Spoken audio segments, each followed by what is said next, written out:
الحمد لله رب العالمين، والصلاة والسلام على خير خلق الله محمد وعلى آله وأصحابه الكرام وتابعيهم بإحسان إلى يوم الدين. لباب غسلة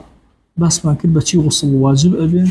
وشي حرامك إنسان لشي قران لشي نكات، وأقله كم تريني غسل أمندية نية رفع جنابة أو إنسان نيت بينين يتكش بو شوازك لشقراني لسر خوي لا أبا يا أو شتيكوا بيويستي لشباكي لسر خوي حلالك يا فرزي غسل جيب جيئك لكوان يتكأهيني مقرونة بأول فرض يكمين شوينك طريقك يكمين فرزي اشكهين ديارنية يكمين فرزي بابلين غسل ديارنية لقاتو دسوية لسرو دسوية كيشيني ودواي سنة كان كترتيب مثلا المهم يكمين شويني كدس بيئك يكمين فرز كنيتي لإيني باشا لوين نيت إهيني والتعميم أو يكمين كابون نيت إهيني أما يكدو وتعميم شعره وبشره أو بقى تهمو مو بيسي أو طبعا كابو استتنها إما لناو غسلة أما دوشت لنها أجر كسي نيتي هنا همو لا شيء خوي بمو بيستو تركت أو دروست جيش كاري هنا واضحة أو شونا لنا حوزة بغير حوز بهالشي وازبه يعني دوشته نيته تربون طبعا أو عندي وصل إثر أو يتري هرهم ولا سنن ولا كمالات وأنا أصلك فرزك أمندي أقل وصل أوين نيت بيني وهم لا شو تربي بهالشي وازي كام يندس فيها كاتوني كيشمن كيشني المهم لا شو تربي نكسر هم لا شو بس يعني هم لا شو تر أبيت ونيت طو أو عند إثر وصل كلا سل إنسان كلا شو نا غير حوز ماشى لا حوز يشابه العين يشتن نيت أنت اشتنا حوز قلته أريك اشتك لا ندسو شتي تانية بس تركردن هذا قال لقاسو دس فيه فرزك هذا أنا هم لا شط تر بنيته أنت واضحة أو كم ترينا كيتي مو عزايب مو بيستو تربيها وتعميم شعره وبشره هموي ولا تجب مضمضة واستنشاق لما زبي من خلاف مذهب أبو حنيفة رضي الله عنه باشا مضمضة واستنشاق وانا واجبني كلا وانا واجبه واضحة يعني حج أواني تيانية تنها وانا خد ترك ونيت بينه وغسل طاو وأكمله أي غسل كامل شونا أميا يكمشد إزالة القذر هرچيشتيكي بيسي هبه بلا شيء إنسانك ولا هركوي لا شاء أبي لا ببري بيش غسلك أما أكملك يتي إن جا دواء أو وضوءك يعني يكمشد بيساي لا بردن دواء أو دزنوش قرتن دزنوجي كامل قولك عليك دزنوجي قرد دزنوجي قيشتي تمسحي سر بشو قاج مشو ما قرأ قاج واضحة شوانا يعني تو دزنوجي اقري اعتيادي دس شوي دموچاو شوي قولا شوي قيشتا مسحي سر بشو لا الراس شوي لا يشب شو دواي قاج شوي قاج خيتا أخير بوي أفرمي وفي قول يؤخر غسل قدميه غسلي قاچەکانی ئەخاتە ئەخیری خۆشۆردنەکەوە کابوو دەستنوێژەکە تاکوێ تا مەسحی سەر لە دوای مەسحی سەرەکە چی بکەم ثم التعهد معاطفه هەر شوێنە پێچە لە ئینسانە ئەو شوێنە تەڕەکە چکە احتیمالە دوای ئاوەکەی بەرنەکەوێت تەڕ نەبێ ئیتر مەسەن ناوکە هەندێ مەسە سک هاتووەتەوە بەسەریەکە مەسە بن باڵە بن سنگە مەسەلەن هەر شتێک لەو بابەتانە باشە ئەبێ هەر هەمووی جوان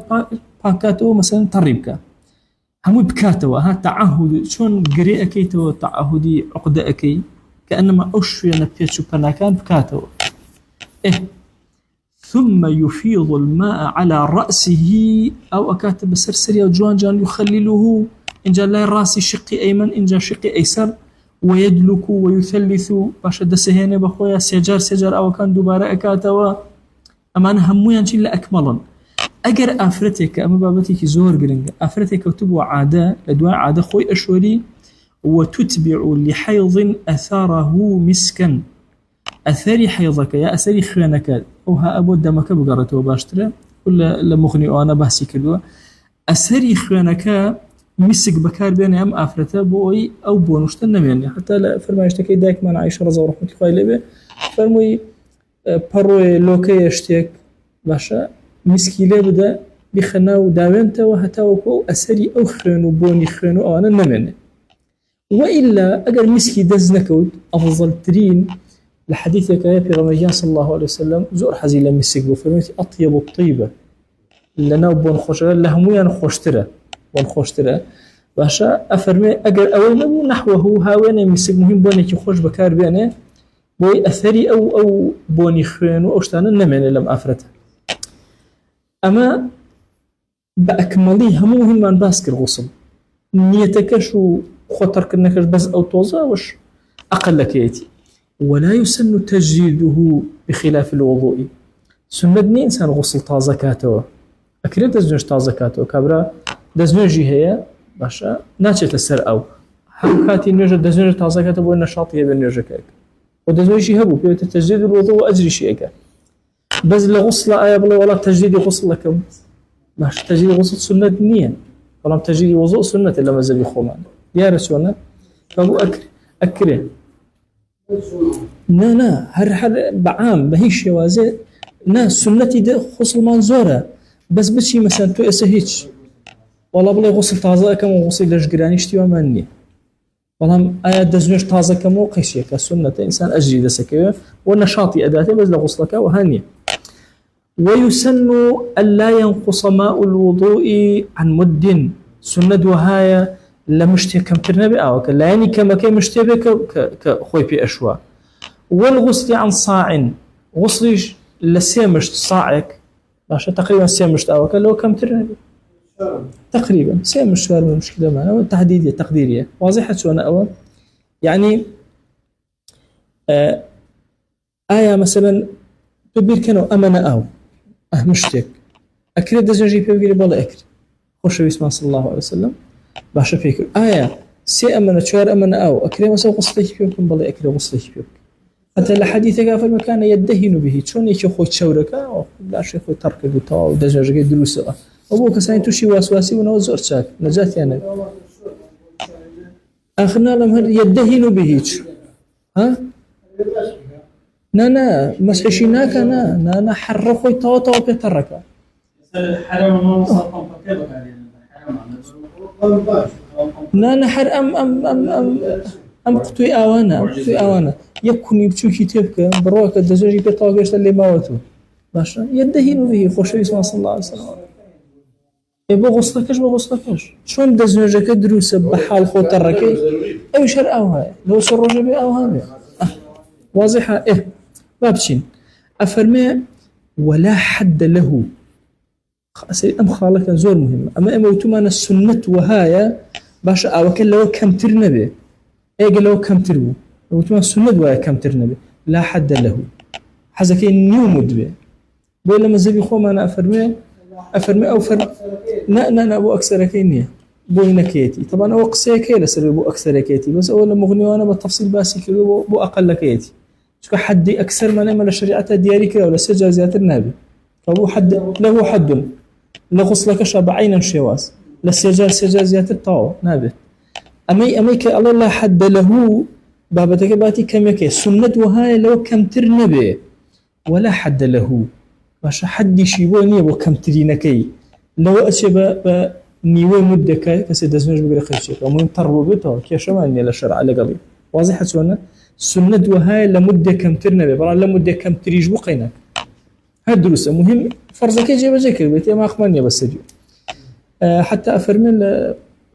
مغني أنا أفرمي آية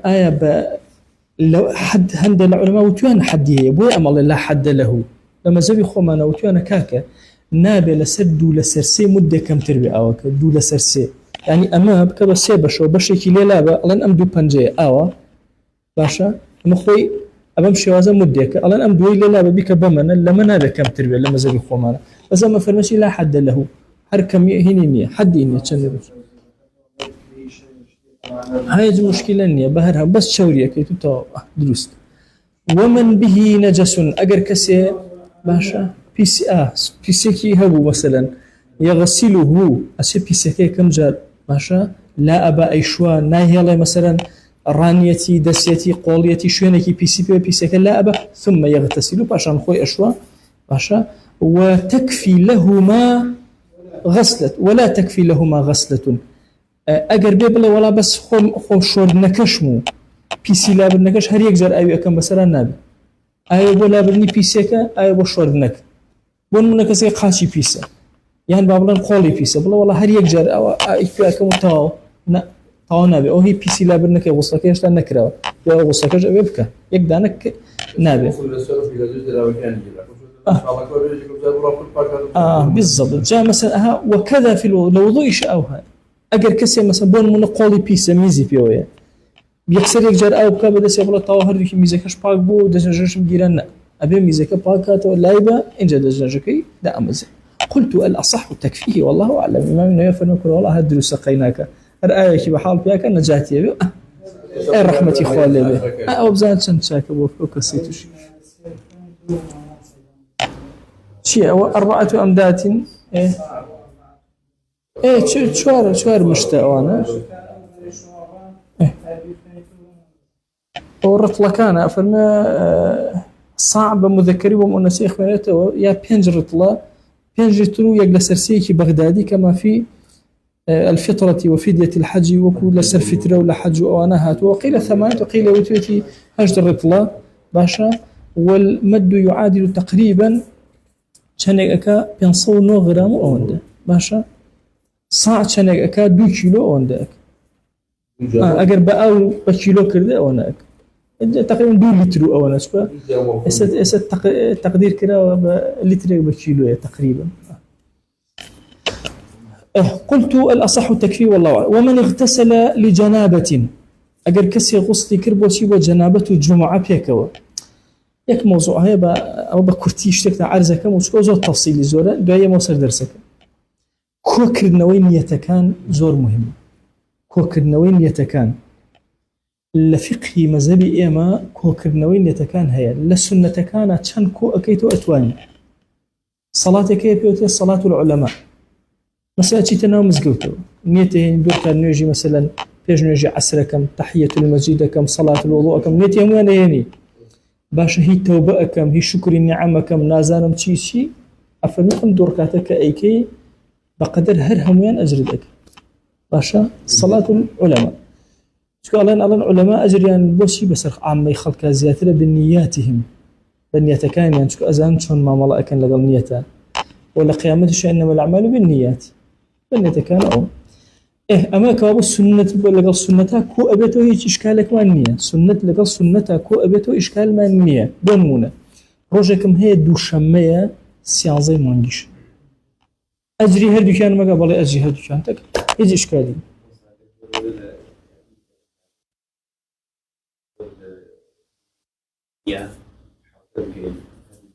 فلما جا فلما أسجارته فلما أما جاري السنة لقى السنة كو بوتو باشا فرض لقى الفرض كو بيتو أبدا فرض كون أبدا باشا ناتو أنا مثلا دو فرض مثلا بلا والله ليك كاتو ليه وقت محدد أو كردم لا أي فرض يكون سنة كو بيتو بلا أصل أو هاي لما زي ما أصل أو هاي عند جار مجال نادا مذهب بس أصل أو هاي كدروست واضحة شلون لا سبب بينه وسر ذكري باشا كسك قرزارة وششلانك هردو كان يبغى نسري إمام الرملي لما زي خوان فرمان هردو كان يبغى نسري بو كان فرض كان سنة السعي به فرض سنة كو أبيته باشا قرباني وسيتر بو حوتم للروج قربانية مثلا كسي حوتمي كرت أجرك يبغى نسري بو يبغى نسري أم دوانا عبادتك مستقلا يا عبادتي سنة باشا توحيدي أتوارزكم توحيدي وقت كان يجنيه واضح اللي برو شيء ولا نسري بلام آية قربان لرجع قرباني أو يكر خيرك زورتر أظن خيرك زورتر تشوف أيام ذبح أجري زورتر أجا بس هردو شيء ولا نسري واضح شلون شو عبادتي مستقلة قرباني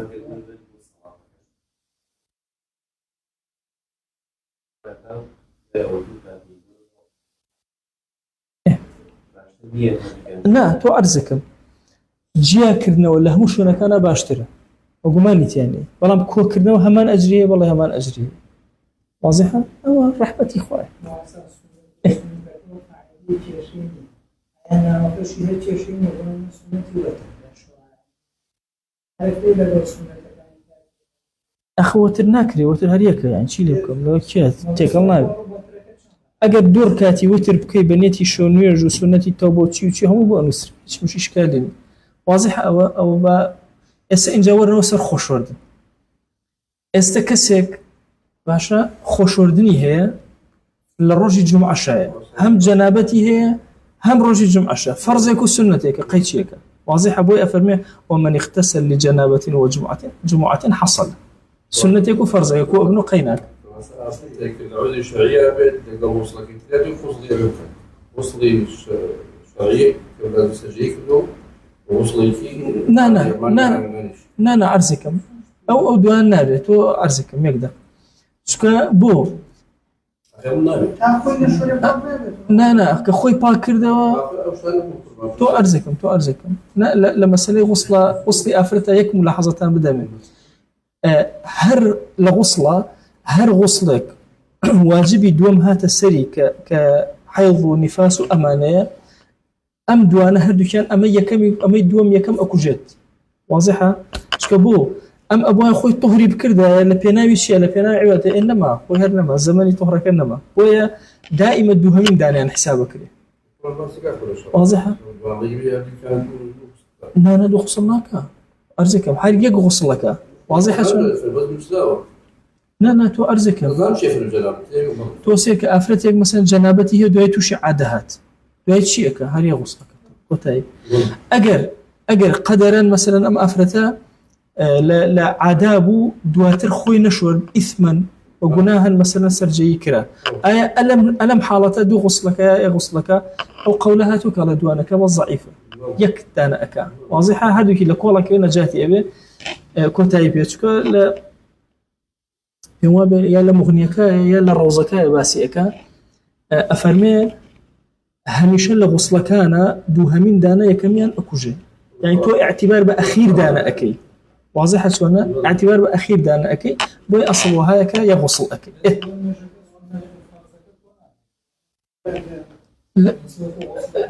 خوي كونا بيتو بلام ليكشتاكو أبيتو ليكشتاكو أبيتو لتحية المسجد أكو أبيتو بس لتحية المسجد لو مثلا أشيت مسكوته تحت المسجد ناكي نجي بياني أكي حصل نيتك هنا بحصل واضحة بس لتحية المسجد أو مش خصوصيتي هي بس لواقينا واضحة شو نيتك نهيني أجي تحت المسجد كبونا بس أجي فرزكته أنا ملاحظة يقول لما زبي خوما أنا إلا نيتك بس بو تحت المسجد ريد راوة لقل هنا لقل نجي فرزة كوكرته لا مرجني كده وشكا خوي تحية المسجد تو أرزك أجر وتري الشكر قيناك يقر كاتي الشكر شواري شكر هر قيناك مهم دخول بالصلاة ببي هر صلاة بك يا شمان حصل واضح شلون السنة لقى السنة كو أبيتو السنة لقى الفرزة كو أبيتو فرزة بحياتي كون أبيتو أما قشتي بس إسانها ورد كاري كان هنشتما باسير كو أبيتو نجي كون أبيتو بس قشتيك أو سيدان ومن اغتسل لجنابة وجمعة حصل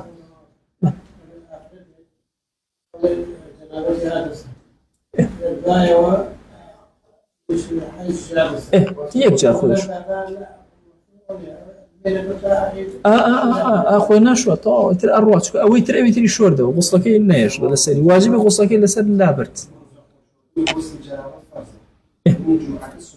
كو أبنه حصل يك نيت يعني بهردك يعني نيت ما باش غسل جنابة درك أبو جمعة شو حصل أو لأحدهما نيتي بو يقدر أنا وتي والله بس جمعة أكم غسل الجمعة جنابتك لسلا نتشوى يعني وتي بس جنابتك أو لسلا نتشوى أو لأحدهما حصل فقط بس أو داناني وبك نيتي أنا بكوابو نيت حسابه لبابتك نيتي هردك يعني أنا باش نية أنا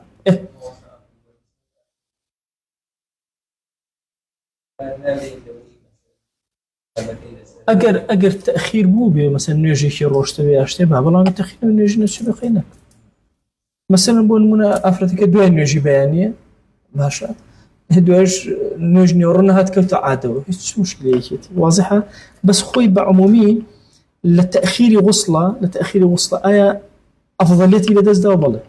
أجري لدز دا حتى زوتر بك أجري زيادة الأجا بلام أجر مثلا آية جناه بار بو لو تأخيري كله هيج نرجع كي نفوته ونخير جناه بار نبوه واضحة سونا دوايج لسري واجب نية تمام جورة الأخوي هاتوا كشتيتيو شون دزنيش جورة الأخويات مثلا أخوي أشواء أو أشواء أو يجأوها ولو أحدث ثم أجنب هاك بيدزنيش بو دواي توشي جنابة بو بدوايا أما يك أم جرا وعكسه توشي جنابة بو باشا إن جاشي جدزن أو شون بعد بزن زمان نانا عكسه شون الله يكم جار لشي جران وجد زنجشكا آخرنا إما وتوانا خروجي مني دزر ناشكله أو مسألة عكسه يعني خروجي مني بو باشا دواي خروجي مني كإنجا باشا دزنجشكا أو عكسك أو هاي فلما زي يخونا خروجي مني ناشكله واني بس غسل كفى الغسل على المذهبي آية شيء دزنج أجريته إنجا غسلك شبكة لا بس غسلك أكاد دزنج كريتيا جيجا أبيته والله أعلم خو دو فرزة أو يعني واني أصلا ما فرز نابكو بنو بس قيناك عفوي لدراو باش حصل وطوهر كان حاصل بنكوتاي ديار أو والله أعلم ولا سمزها بس غسلك أكاد ويتر هذا كان يقول المصري زور باش أما بابتشين سر بابي دواي غسل طبعا أما ترتيبك أواه هنا باسي دزنوجي كر لدواي دزنوجي كر باسي مسح خفي كر دواتر هاد باسي غسلك كر إن جايات باسي النجاسات بعام أكا شكل لنا غسلك باسي شتيكي النجاسات فيه وبولاي بإنجا خوب شو النجاسات شي يعني أي هاد ميزو بيسايا يان خوينة يان قيحة يان شي أواني كد لشيء نافو تنها إنسان لبيسيا مشي ولا ناسي شي للشرع بيسا هم يباسك أفرمي باب النجاسة هي كل مسكر مائع هرچی شتێک سەرخۆشکەر بێ و شلیش بێ مائع بێ پیسە لە شەریعەتە باشتر بێ طبعا لێرە باشە کەسێک مخدراتی پێ مثلا حەبی پێ حەبەکە وشکە لە گیرفانیەتی و باشە چی ئەوەی یەمەنەکانی قاتی پێ بە وشکی قات هەیە لە یەمەنەکان ئەیجون مثلا لە گیرفانیەتی و نوێژەکە پێوە دروستە بەڵێ ئەمەی کە بۆیە وتوێتی مایعین هەرچی سەرخۆشکەرێک کە شل بێ اینجا پیسە لە مەزەبی خۆمانە ئەگەر شل نەبێ نە واضحە ئەحکامێکی تری هەیە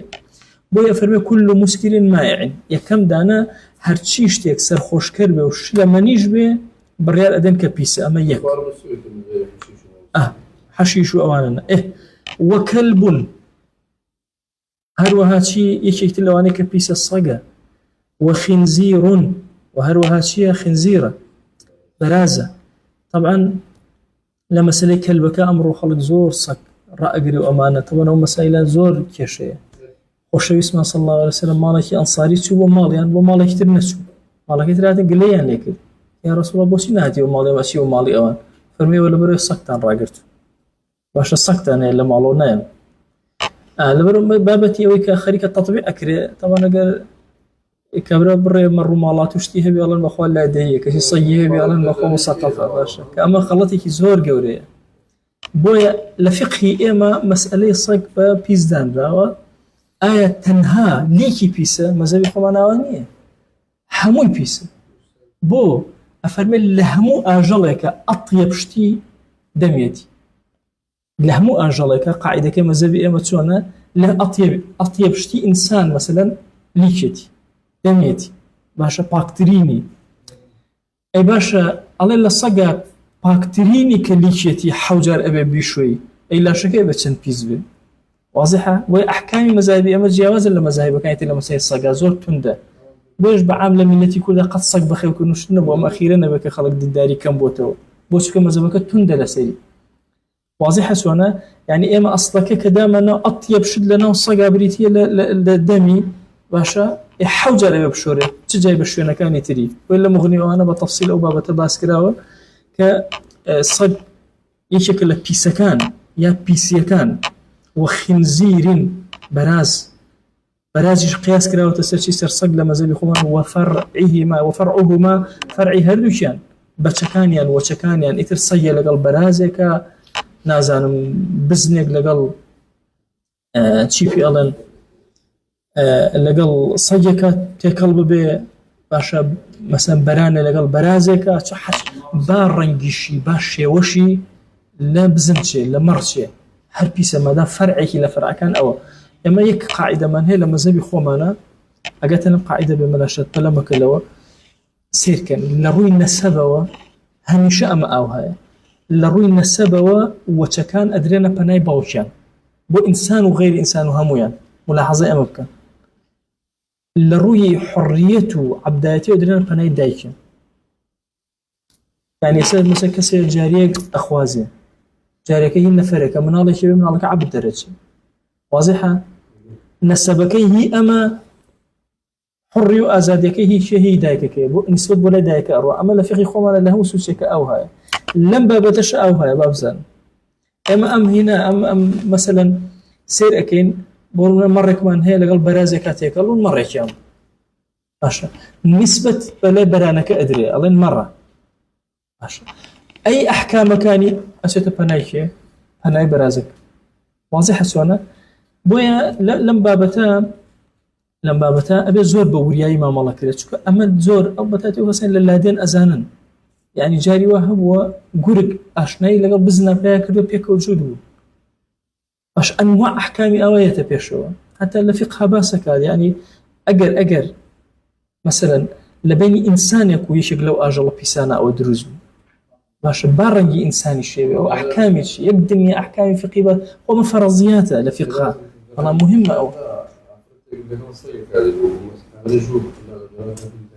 أو نبيني بس أعمل الشيء لفقها باسكرة يعني هموي أحكامي خوي هي أحكامي هي للشريعة هل هم يبي بالتفصيل إنسان أقول لي بيقول ذكريه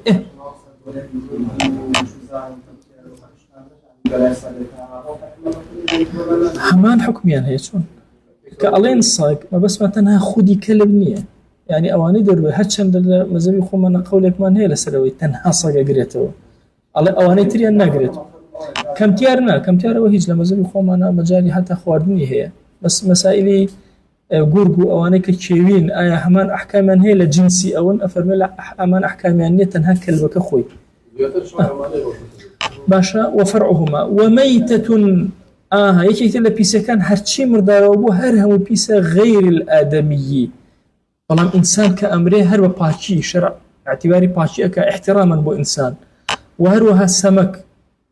ماسيا كان كاتك مردون هر اعتباري باشي جرات هر اعتباري باشي بو أكري كله أما كوابو إما شي من هي كل مسكر ما عنيك كلب دو خنزير سي إنجا ميتة من هي إنجا شي من هي ودم خيانة كان ماشا بيسا وقيح بابلين كم مجرعة أمانة وقيء رشانوة حتى أم رشانوة لما زبي خومانا أفرمي حتى أجر هيتش تيج نسوبه أما دوز رشانوة من هي لفقي خومانا أوي كسوبية النوم معيدة أوي نسوبة بيت ودرو أوي نسوبة بيت ودرو اعتباري باشي بو أكره أوي شو النوم معيدة يتدرو دو حالته يا رنجي قراو يا نقراو أجر رنجي قراو بيس أجر رنجي نقراو بيس بوا متنجس ونجس جواز لفقه خومانا يعني بيس بوا شو النوم معيدة يت بيس بوا لقرشتي ترى متنجس ومتنجس حسابك لي بس خودي خوي بيس نشكي هيج رنجي نقراو مثلا سوى كوكو خوي هاتو تودروا علين أم سوى متنجس أجر بشوري باك بيتوا واضحة فلام أجر قرار رنجكي لا خوي أبتنجس برشتكي جا خوي بيس واضحة قي وردكاري زورة ولا كتابة كانت زور تفصيل قطعنا كان دراسيك وبول ميز مذي أو كاتيكا إنسان مثلا ممارسة جنسية اشتغل لو بابتانا أكا بيش أوي مثلا أوبي يعني بيرك أكاتو اشتغل أبك درأشي لي أو سبيرونك درأشي عينا أكاتشي أكاتا بيس ودي لكاتي إيش كردنا لكاتي سرما وقرما أو أنا أوي لإنسان أو درأشي غيري مسألة شي جوار قرتني تياني ودي بهي شوازي مذي جورك للزتي هرتيايا بەڵام وەدی هیچ شتێکی تیانێ و ئاوێکە لە ئینسان دەرچ عینەن هەر پیسە. وكذا مني غير الآدمي لمن يكانش مني غير آدمي هر هبو لشرع بشي حساب كراوة ببيس في الأصحي لقول أصحة بلام إمام أفرمي والأصح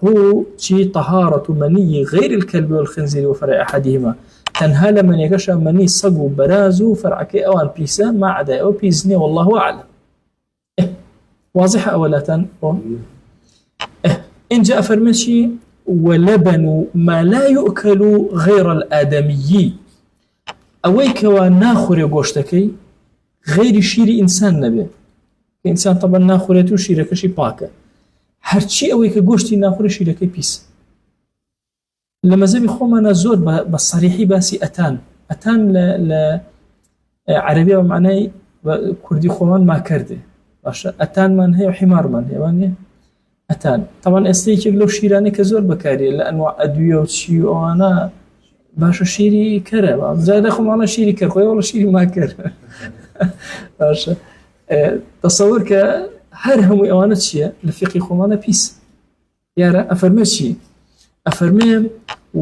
ولبن ما لا يؤكل هرشي قوشتك نخور شيرك بيسة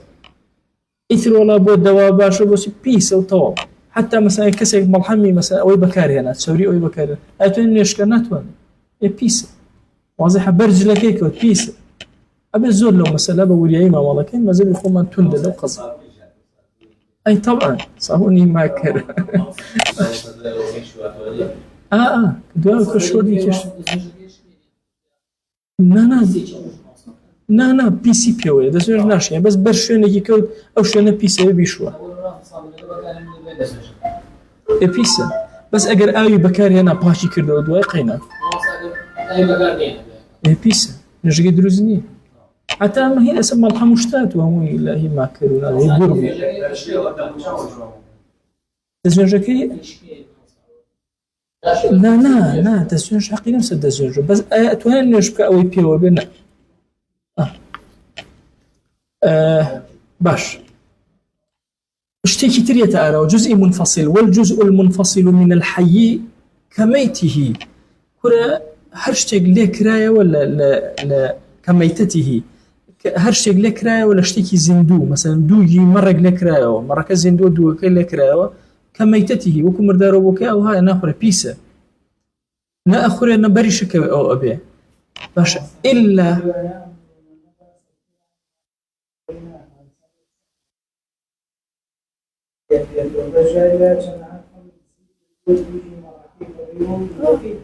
نك أو نبهر أوجنا قريما أمر دوك برشتك وتلوه بون أم دوك شيء لو كان بيسا حكاية مردوية مردارو بيه مثلا خو مرجي إلا إنسان ليكاتو درندي ليكردو قرية كان ليدا ليكردو الرشد أو دوك ما وتو شيء لو كان بيسا مرجي خو إلا إنسان كالين لو تصور ما وانا بإنسان بليكات ممكن يشي إنسان بليكاتو يعني ممكن دوا مدة أما بزانين والله دوجي لبكيتو دوجي هميتو جاريكتو خلق دسك بدوج لكردو مثلا ما كان بس البرنامج يعني كسي قالوا في مصر هو جلاب لا إن جاء وقت خوي هو خسانك هبو مثلا جاء أخسان قلنا كان أن أخوات بينه ولا شرع حرام ما شك ميتتي إلا شعر المأكول أم قاعدة زور مهمة شعري مأكول فطاهر أو شتيك جوشتي أخرى مثلا أسب جوشتي أخرى موكشي إنسان بيوي بين نشكا كيشين فطاهر لێرە یەک ئیشکالی زۆر گەورە دروستە بێ ئایا کەسێک مەسەلەن گوێ درێژ بەکارهێنێ گوێ درێژ تەوەن گۆشتی ئەخورێ هەخورێ باشە مووەکانی پێوە بێ نوێژی پێوە نییە غێر طاهرە واضحە چکە بۆ انقطع من حي باموش بێ لە حەیەک لێ بووتەوە باشە کە لە حەیەک لێ بووتەوە اعتیباری چی بوو ئەکرێ مەیتەی بوو ئەکرێ باشە کە اعتیباری مەیتەی بوو ئەکرێ أو كانت شيء أبي أو كانت اعتيادي نرجع فيه ودروزنا أي أجر موكان هي شتى كأخرى بوش مثلا هي بزنبة قينات فرو مثلا أو فرنجي مثلا هاي مرة أو أكن تو خوری شتێکی هەر لێ ئەەکەن کێشەمان نییە بەس لە مەسلەی گوێدرێژە دائیمە ئیشکال دروستە بێت سەری ئەم دوو ڕۆژە مەکەن سیارە و مایرە هەیە بەیان دوێنێ گوێدرێژ ئەبێتەوە تا تێڵەن سیارەمەرە تەقێتەوە ئێستا هاکە لەبا باش جا ئێستا ئارستاکە ئەم وانە تەبەن ئێمە لە کاتی گرانیەکە بە بیرمە دائیمە پیاوەپیرەکان ئەم پرسیاریان لێ ئەکردم ئەنواسەوە ئێمە دائیم بەدوێ ئەم گوێدرێژتەوە ئەمانە مویە شتێکمان پێوەیە ئەخ وەڵی باش ئەوە دروستە دروست نییە ئەوانە ئیتر ئەو کاتە من زۆر گەڕام سەیرم ئەکرد هەتا ئەخین لە شریعەتی ئیسلامانە پێم وابێ لە شریعەتا بوو دۆزیمەوە بۆیان کە دروست نییە ئەگەر یەک موشی پێوە بێ دروست نیە نوێژێک ئەو پیسە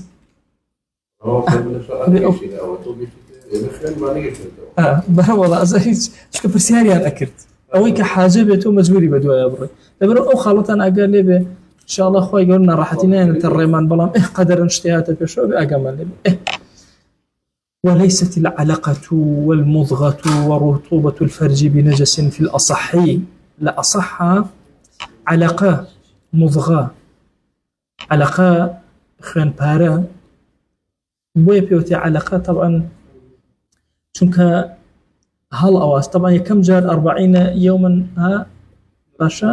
منیە چ لە ڕۆژ دوای ئەبێتە علقەوە نیە ئەم علقەیە چییە بۆیە پێوتە علقە ینی خۆی هەڵ ئەواسێ بە ڕەحمە باشە خۆی هەڵ ئەواسێ بە ڕەحمە ئەم پارچانی پارچە خوێنێکە ئەم پارچە خوێنە مەیلە و خوێن مەسە منیەکەی بەرەو ئاڕاستەی خوێن ڕۆشتە بەڵام شکڵی ئینسانی نییە هیچ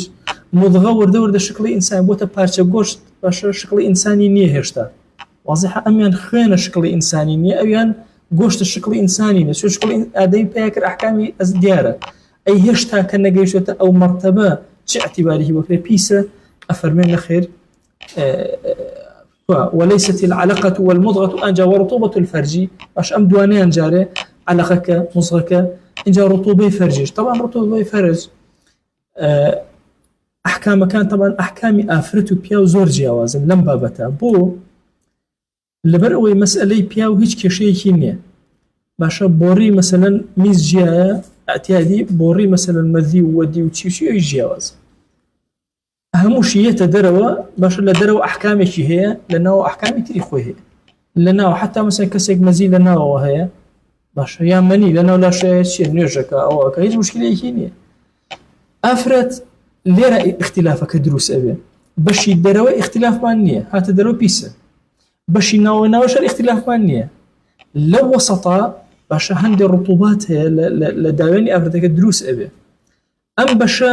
لكاتي خوشورنا طبعا واجب بشوري بدر حسابه كده لحقيقتي شابيه ودراوته باشه بدر حساب ناكل امر رطوبتنا ايا بيسن يا باكن مثلا افرتك بين داويني مثلا عارقي كده ايا شي احكام شيء فرمي بيسني قيناك مجالك الشريعه ويكروته او رطوبته حتى عرق جنبي غير عرق هر شرع به او انه حتى بالطاوي يتدروا كبالطاوي للسنوري فرج حتى الدروه ان جاء كتب بيس حسابك لقينا بيس حساب ناكل آیا رطوبه فرج بس برجل و برگ و پوشاک و ئەمانە کەوت ئایا ئەحکامی مەزی و مەدیوان نەخێر ئەحکامی مەزی و مەدیوانە وەرناگرێت بۆیە ئەگەر عارەقی کردەوە بۆ نمونە با بڵێن هەندێک عارەق لە داوێنی هاتە دەرەوە بەرجلەکانی کەوت هەر رطوبەتی فرج حسابەکرێت لە ئەصەحی ئەقوالە ئیمام نەووی ڕەحمەتی خوای لێ فەرمێ پیس نییە و تەواو نەجاتمانە بێ یەک کۆمەڵ وەسواسی لە کۆڵ ئافرەتان ئەکاتەوە ئەو بابەتە زۆر باش چونکە ئەحکامەکە زۆر جیاوازە والطري داويني أفراد زورة ماشا أو أحكاماني تر آياتشين فرميتي ليس بنجسين طاو بيزني وكوتاي بيبقى ولا يطهر نجس العين أجي إما دوجور نجس مانها نجس مانها عينه ماشا أسرك ديار ماشا بون من بيسايك بشقليك مثلا على ولا يطهر نجس العين أويك عينكي لأصلا بيسة ماشا بهي شوازه پاکبوونەوەی نییە ئەمە خۆی بۆ خۆی پیسە مەسەلەن ئەم وتمانە سەگە بەرازە مەزیە ئایا مەزی هیچ بەسە میس ئەکرێ بەسەن پاکرێتەوە بێ بە شتێتر نەخێر هەر پیسە واضحە مەسەلەن پیسایی خۆی بۆ خۆی ئایا ئەکرێ نەخێر پاک نابێتەوە ئللا چیمان ئەوەی نەجیس العینە ئیتر سەگە بەرازە چی ئەوانە ئەفەرمێ ئللا خەمڕ تەخەلەلەت ئللا عارەق نەبێ باشە تخللت مثلا خمر وأمانة أجر هاتو تخللت بو بخل بو بالسركة تخللت يعني بو بالسركة بو چونك قناغة أم تري دانا تريك ورده لزمنك بو تشي بو تعرض لزمن دوما بو تخل باشا بو سركة قيناك دروسة أو واضحة شونا يعني همو أواني نجس العين أمل السر نجس العين كل مسكر مائع كلب خنزير ميتة نازم دم قيح أمان هرهوان آية أكري باك بكرينا ونخير أي خمر كي كم داني أنا كل مسكر مائع بل بشي إذا تخللت الخمرة باشا بو بخل بو بشي بو بسركة قيناك دروستا جاب لمك كذا هروها دروسته هر باك أبيته وإن نقلت من شمس إلى ظل وعكسه في الأفصح إما وتمانا أصل وهاك هيج دسكاري نكري خوي بكوري أجر مثلا PVC أكر بيان مبرخور وبيبا مبرسيبرو أو أم جولين بيكر بويا وبسركة هر قيناك وكذا يعني هر دروست باك أبيته فإن خللت بطرح شيء أي أجر شتيكم تيكر بو بخل بون منا مثلا هيل كم تيك بون منا ناني قرم كوقت الجاران وقت خوي جاران ناني قرم يعني تيكردو باشا بو يكسر قران كاري بسرا بين اوانا افرمي ايا اگر يچ لمانا رويدا وكذا فلا اغنابتو بوچي پاغنابتو ايا هر پاغنابتو يا ايا نجس هر يا ابت متنجس كو بسرك دو رأيه اما ازانين تريكا بون منا تريو سيوك مان تيكل باوابلين تري عرقه سيوك مان كذا نوع عرقه كوا غرابو بو بسركه آية أم سركه اسخول عرقي نماوا ماعك مسكرني استا بو باغنا بتو لا سيو شي بو تيمكر يعني يكس ام غوران كاريا افرمي يك ام خوي بو خوي باكه بتو بس شتيك تيكردو شتك بيز بو بخمر كسيوا كيا دويك او باغ بوتو ام باغ نبوتو هذا بي سي تي ام تو خمره كي بيسكر واضحه خله كي بيسكر او على متنجسه لما زابا واضحه اجاتو ارزكم اما وتو متنجسه يعني خوي لا اصلا سركه باك هنيه بيزنيه بلام شتيك بيزبو بشي بيزبو بسيوكا السيوكا اللي رتشونا بي سي شونا نو اويتر شي بيسك يا رتشونا او بو متنجس اخر نجس ومتنجس لو مساله بي ليك كانوا آية السركه كهر خوي اتر هر باغ نبوتو شتيكم تيكر يان باغ ابيتوا بلام لبرو شتي بيسم تيكر شتي بيسكا وهاي كردو ليره قضيه كثير بيش اگر سيوكم تيكرو درم هنايرو هلا كاتي خمريكا تيمكن وكزنا نغرمكا تيمكن انا نغرمكم در هنايرو جايبو السركه لما زي خونا باك بو سكتيانا او رايك على متنجسه بو شو كمتنجسه كيتيانا ما هو زمانك باك بوتو ايتيانا بو تو باك واضحه شلون نا فلما اما اشتغل بكما شو بابته زور ورده او تيم كرد او كوتاي بها باش اي اگر ام جارهاتو نانكم تيكردو بجمهش بهردو رايك تو كوتاي بي واضحه شتيكي تريت ارى ايا بوشي باغ نابتو لبر ام حالتك او شت بيس اتشت يا لبر سرعتي كارك راي دوهم زي هو انا لبر سرعتها لبر سرعه بالله هو حالتك انا بيس بالنجس سبب المتنجس سبب نكر على بهيش وازي وانا بو بطرح شيء في طرح شيء ماده به جريات لو تشتكي بشوكي تك حبيكي تك ومرجني لو شي بيالاي اويتك قران كارك دروز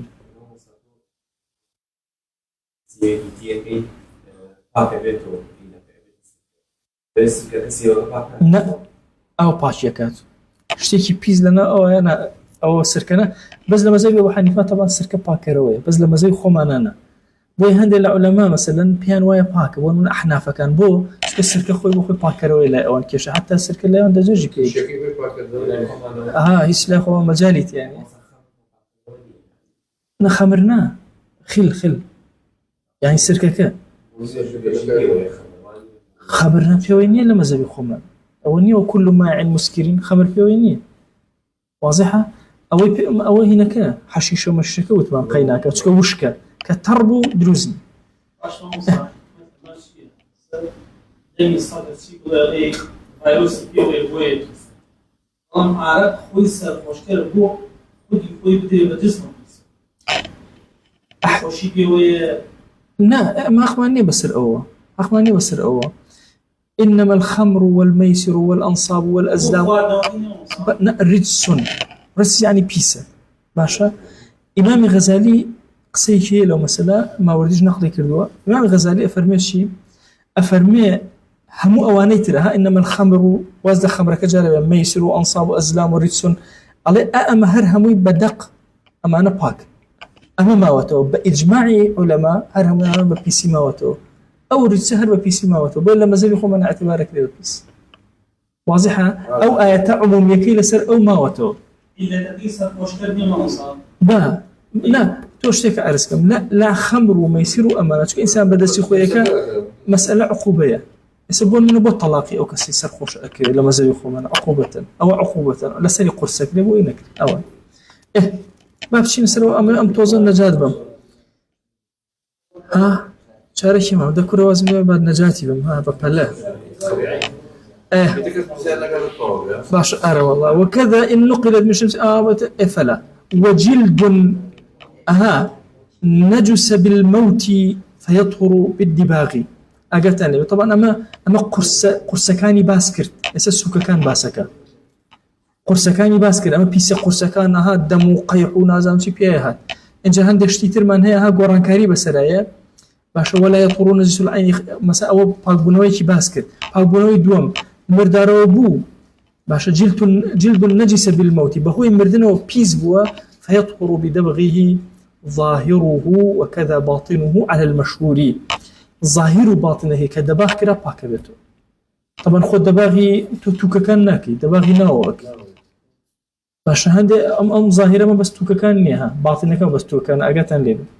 يعني او شيء ظاهر او شيء كلي ادري باطن او كلي نادري أي هردو كي باكيته بالله هردو كي باكيته شرعي لدرا وعفوي لدرا على المشهوري بس لما زي يقول أنا قول هيك باطنك بشي تو كاني باك نابته بس بشي كيتري باكيته شو تنها أودي باخ كراوة واضحة فما أبي تري باك نابته أصل وهاي باكيته نجاة ما نبي دباخ شيء نزع فضوله أو زيادة كان لابري بحريف بشتكي تيج حريف أو شتيك أيدي لزمان أسوتيني باش السوتيني زمان بيوتيش حريف تيج خومن ألين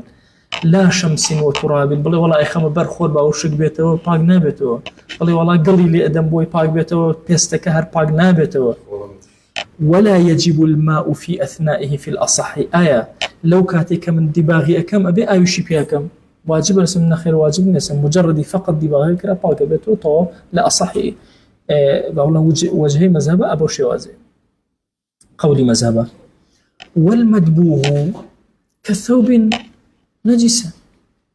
عشان مدبوغ شو أنا نجس مدبوغ أو بيستي كدباغ كرا باشا هرجاري بيزبو من مسلم دباغي كمو أنا نا ولا كثوب نجس وكو نجس وكو كراسي كي بيزا أو دباغ كرا لو أن باك بيتو أمان أشوري باك بيتو دواي دباغك بنجا بيزبو أو كي بياك مروكو جلي كي بيزو هاي باك بيتو تو كيشو إشكالي كيني إنجا وما نجس بملاقاة شيء من كلب بملاقاة شيء من كلب لما زبي خومانا بابتتنا بزم بسكا ربطي نبل ليكي صقك وعرزم كردن عليه لملاقاتي صقا وما نجس بملاقاة شيء هرشتك من كلب لقال صقك أو أبو باشاني صايك أجوه بابشتي باتوكي باكلكي بي غسل 7 إحداها بتراب حوجر أشوريك بلجاركان لا لوشكا لوشكا مجال تربة ماشا غسل 7 إحداها بتراب حوجر أشوري يقدان اللحوتك إحداها يقدان اللحوتك بقل طبعا حديث ما هي فرميها اشتميان بقل بس أصل أو هيك إحداها يكيق لحوتك بقل أشوري با نا تو عرزك اما لوشكا اگر حتى مثلا بي سي وشك بدس اللي دا سبيزنات واضحه شلون مثلا وشك راوت ولا مزبي خوما بس اگر دسي لدا عراقي صايكه بردسي كوبي طبعا هەر شتێک لەو بابەتانە حەوت جارە بشوە جارێ ئەبێ گڵاوی خۆی دەرکە بە کورتێکی واضحە ئەو بابەتش لە مەزەی خۆمانە ئەوە زۆر توندە خۆمە حساسیتمان هەیە بە سەگ باشە والأظهر تعين التراب لمذهبي خومانا أم بابة براوة تعين التراب إلا بقلبي حوتمك ولا بتايتي تيكمو ولا بفاصي تيكمو من لا رئيسالا باشا نابه إلا بقلبي إج مجالاتي يتياني وأن الخنزير ككلب برازش همان حكمه لملاقاته أين حكمه لما زي هو كالصق أو هذا باشا ولا يكفي تراب نجس أنا ملاحظة يا بكري قال لك أخوي بيز بي ولا إحداهن بالتراب قال لي بيز نابه أبي قال لك باك بي ولا ممزوج بمائع في الأصح إمام يفرمي حتى قال لك أجر اشتكي شلماني تري تكرا مائع تري تكرا مادة تري تكرا هر نابه أبي قل واضحة إن درست ألا زرتون ده إمام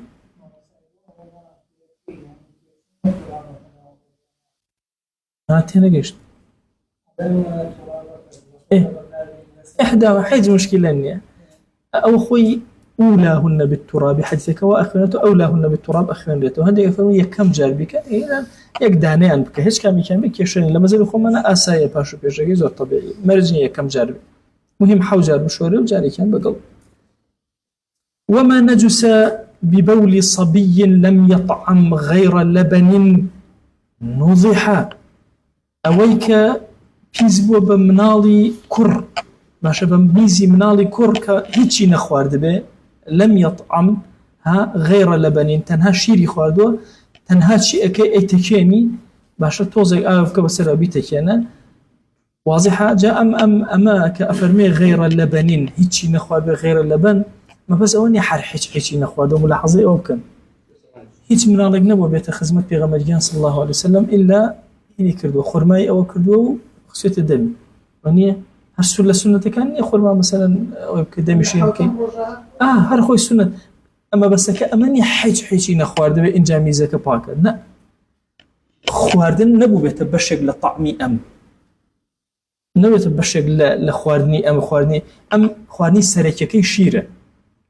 لبنا يا جاري ويا وردي شيء أدريت أشتكي بتاتي أم روشتي سير هاتو ناصري لا كون عزاشتي على بابتان قيناك باشا هر أحكامي تي بوداني أحكامي أوي بوداني كا أصل لخواردني أمنا الله شيركي باشا كي أصلك جوراء وكانت أحكام إنت الأول لم نالك وما عمرنا توين دانين نالو يشج ما قد سكاب شلو برز خواردن كا تشيلك يواشي كا كبيرة بهر خلي شيرك ناتواني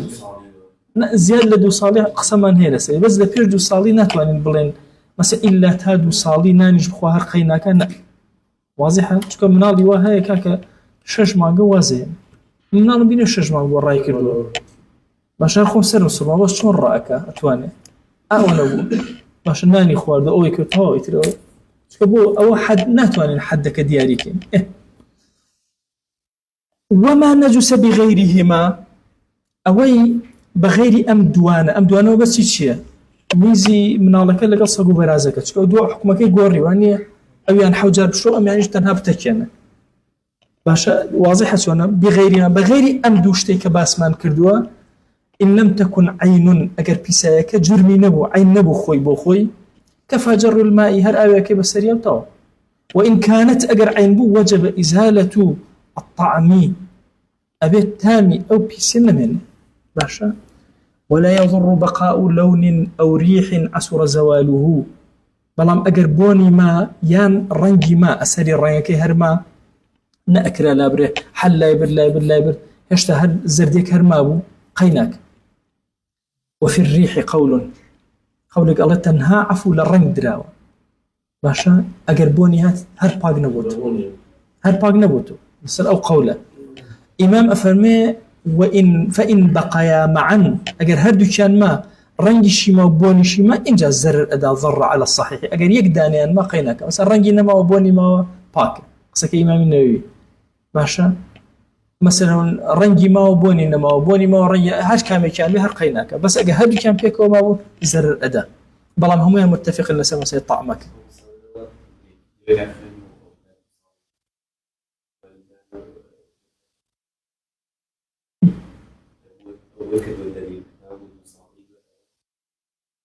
اما ازانم بس مذهبي خومان او هاي هیچ مجالاتی تیان نهشتو واضحه بس مذهبي خومان او خوي ازاني شلون آية لسر شي اجي من الله لسر شيرجيا حتى كي لسر شيرجيا او لمن اراد ان يتم الرضاعه واني مرجني هو كسي ارادي او يهبه واني او بيش اوج اگر ارادي نمو دايك كليك صاله بالي بيونا شيرين دقيقينك او اكريب كيو تسرخو اخذ اويا خوي تالا دو تجاوزناك بس هو تاكره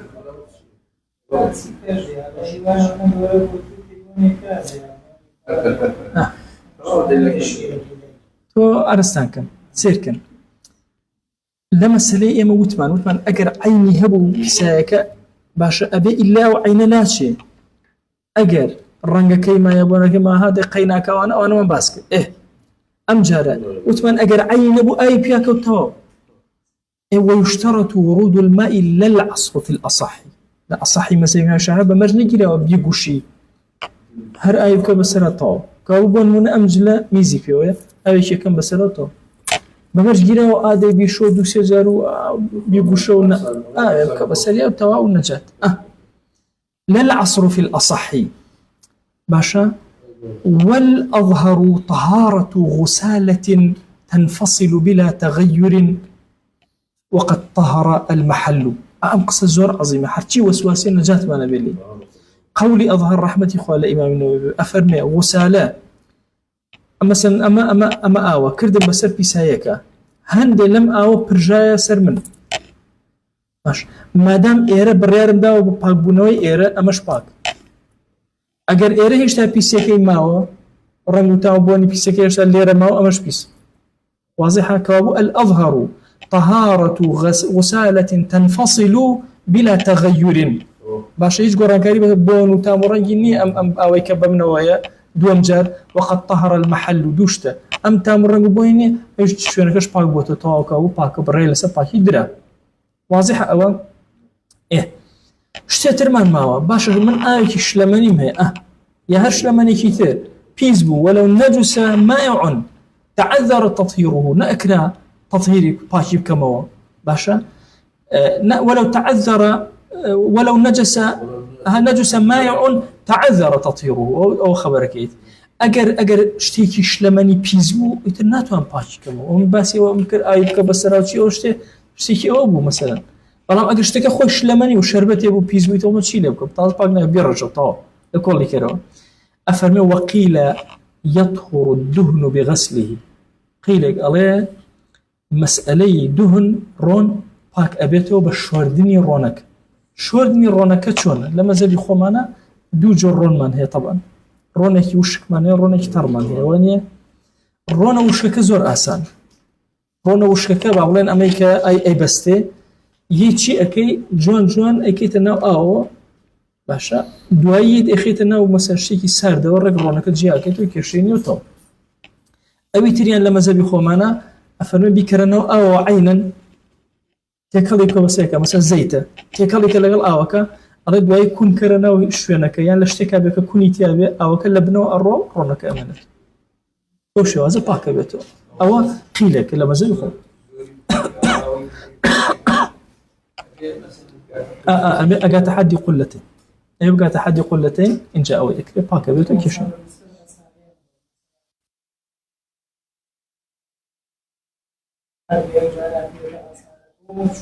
هیچ کێشەی نییە چکە بۆ ئاوێکە ورود دەکاتە سەری پاکە واضحە چۆنە چکە ئەو ئاوەکە ئەڕوا و ئاوی تریەتە ناوی یەک جار ورودی ئەوەکە هیچ مشکلی ئێمە حتا یعنی هەست ئەمە فەرش زۆر پێ حساسی و ئەوانە باشە ئەوە فەرشێکە بەمەرج نەگیرەوە من ئیعساری کەم و ئەوانە یا پەڕۆ بێن و وشی کەمەوە هیچ ئەوانە ئاویکە بەسەرا پاک بۆتەوە ئەمە مەجالێکە شەریعەت داوێتی نا هر عام بي سي طاوتي والله ميزك كرا وسب فرشكا باشا او بركه وجاري او بياكل بروك بين جاي دو اي بياكل وازيدين طاب برجه بون نمنه مثلا رنگ نمنه مش خو كويس. باش إيه أما تقريبا بابك التوقعت أنه ها يدخل أنه باش مشتن هادو سي دعاء كما كاين. وصلى الله على سيدنا محمد وعلى آله وصحبه وسلم. يا ربي خويا لد أبارين ولد ألا علينا أم كلمات هاني إلى خزمتي أنا أبين يا ربي خويا بكرة رأيك روشن بوجيان. يا ربي خويا بكرة رأيك روشن لسر مرقمان بكرة رأيك روشن بونا وقوركان خويا أم كلمات أم كرة شفاعة كاري ساحي محشر من. يا ربي خويا بهوي أم كلمات ولا بهشت برز من كرو يا رب العالمين. خويا يعني أما لخزمة فقه دينك يتوين خويا فقه من زيادك. أي معلمي إبراهيم علم من زيادك، أي مفهمي سليمان فهم من زيادك. خويا بخاتي يقول يخد درجة خير من بسراب كرو يا رب العالمين. يا ربي خويا لفتنة ومصائب كان دور من خروا، لفتنة ظاهري باطني دور من خروا، لأن خوشي ظاهري باطني دور من خروا. يا ربي خويا شفاء خط ما بو بنيرة، شفاء مادي ومعني ما بو بنيرة، شفاء بو جناها كان من بنيرة. يا ربي خويا لسد دين داري بمن جينا بم دين عظيم وجوانا وخويا بمن مرينا لسد أم دين داري بمن مرينا. يا إلهي بم دين داري وزندو من كرو يا رب العالمين. يا ربي خويا هر جناه كردو ما نبقى أشكره بپنهان خويا عفو منك. يا ربي خويا كم ترخي منزور خويا هانا من بكرمي تو يا خويا لمن خوش يا رب العالمين. يا ربي خويا هر إيمان داري خزمتك أم ديني توأكا هر فكرك هي هر شوازي بيركاته ولا هر كويك أم سرزويا. يا ربي خويا أجرب داشتي هم يا بنوس يا رب العالمين. يا ربي خويا دلمان يكخى مالمان يكخى ركمان كرو بهزمان ك بمان كر خزمت كاري أم ديني يا رب العالمين. يا ربي خويا رحمة مسلمان جيهان كلفتنا ومصائب رزقاريان يا رب العالمين. آمين آمين والحمد لله رب العالمين. وصلى الله على سيدنا محمد وعلى آله وصحبه وسلم تسليما كثيرا أبدا إلى يوم الدين. ويقول لقناه من الشيء أجبر إخوة من قبولكم وفربني يا ربي. يا ربي. والسلام.